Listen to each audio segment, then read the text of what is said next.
Assalamualaikum warahmatullahi wabarakatuh. Jumpa lagi di channel Belajar Bareng Dul. Apa kabar sobat belajar semua? Semoga sobat belajar selalu dalam keadaan sehat walafiat dan tetap semangat untuk terus belajar, belajar dan belajar.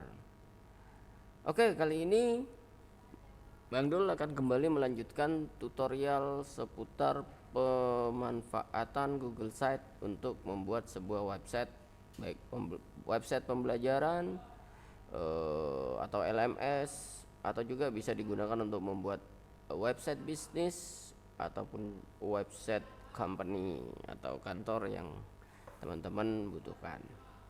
Nah, sebelum kita menuju video tutorialnya, alangkah baiknya teman-teman yang belum subscribe channel ini, saya persilakan untuk subscribe terlebih dahulu dan juga nyalakan tanda lonceng agar selalu mendapatkan notifikasi setiap ada video-video tutorial terbaru dari channel ini.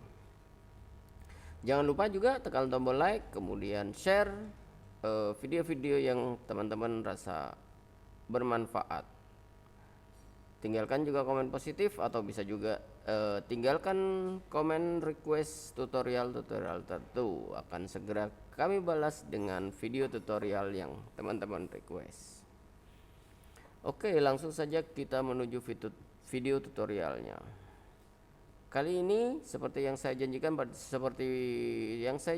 pada video sebelumnya, saya akan memperkenalkan bagaimana kita membuat daftar isi atau table of content pada Google Site kita. Jadi ada kalanya kita bisa di halaman depan, di home ini kita buat daftar isi untuk konten yang kita miliki pada web kita, atau mungkin ada sebuah halaman di web yang isinya cukup banyak dan kita butuh membuat daftar isi. Jadi saya misalkan di sini saya masuk ke tab tugas. Nah, misalkan di tugas ini saya punya berbagai macam soal yang banyak. Misalkan saya coba cari soal dulu, saya tambahkan teks di sini, saya ambil soalnya dari ini. Jadi saya kopikan beberapa soal yang ada. Jadi dari sini saya Ctrl A, kemudian copy, saya masukkan ke sini, paste di sini. Nah, sekarang soalnya sudah muncul ke bawah ini banyak sekali.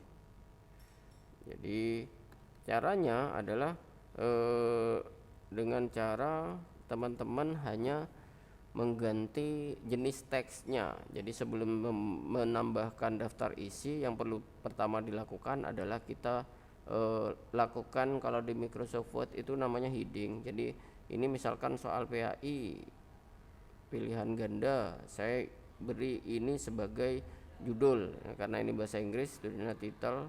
Nanti kalau teman-teman menggunakan yang bahasa Indonesia, ini nanti judul. Kita klik ini. Nah, ini ukurannya akan berubah. Ini bisa kita setting di sini. Kalau tidak sesuai keinginan, terlalu besar, kita ganti saja misalkan 18. Nah, ini kemudian kita tarik ke bawah. Misalkan di bawah itu kita ada pilihan ganda, kemudian ada IC, kita tambahkan juga sebagai subjudul. Ini pengaturannya tidak saya lakukan, teman-teman bisa atur sedemikian rupa kalau sudah membuat web yang sesungguhnya. Nah, ini misalkan ini saya ganti sebagai subjudulnya, misalkan heading ini. Nah, terus semua lakukan begitu. Jadi teman-teman tinggal ngatur itu berupa judul, subjudul, atau sub dari subjudul gitu. Jadi ini juga gitu. Nah, bagian-bagian yang kita ganti jenis teksnya ini, misalkan ini akan nanti menjadi poin-poin di daftar isi kita. Jadi lakukan semua dari materi yang ada. Nanti setelah ini selesai, teman-teman tinggal menambahkan daftar isinya, sama persis seperti yang kita lakukan di Microsoft Word. Jadi setelah materi semua bagian judul dan subjudulnya kita ganti jenis fontnya menjadi font title atau judul, kemudian heading atau subjudul dan lain sebagainya. Baru setelah itu kita masukkan table of content, kita masukkan daftar isinya dengan cara klik tombol ini.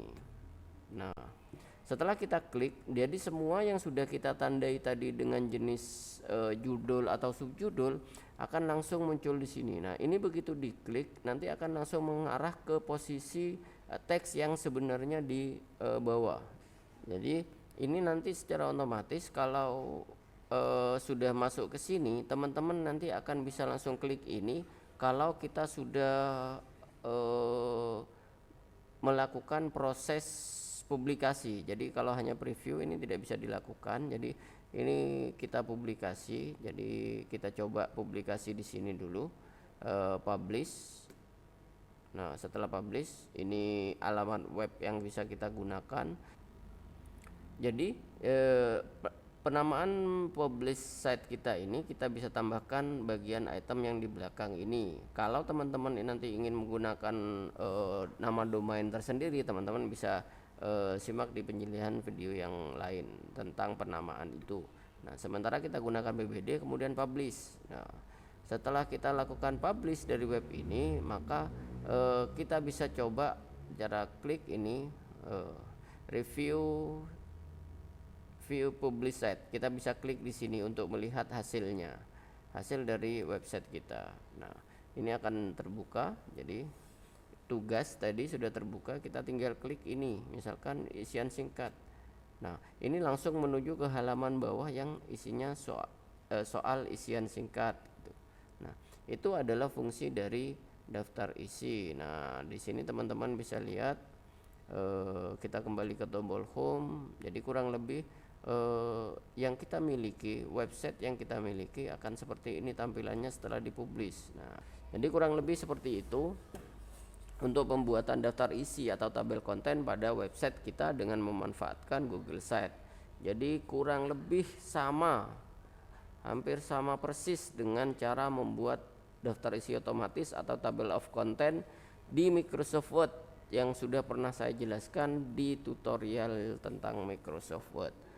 Semoga tutorial kali ini bermanfaat. Mari kita terus belajar dan belajar untuk menambah kemampuan kita. Pada video selanjutnya saya akan membahas tentang tool-tool yang lain seperti button, divider dan seterusnya ini, agar proses pembuatan website yang teman-teman usahakan nanti lebih maksimal. Terima kasih. Jangan lupa untuk menekan tombol like dan tinggalkan komentar positif. Saya tunggu requestnya untuk saya buatkan tutorialnya. Terima kasih. Wassalamualaikum warahmatullahi wabarakatuh.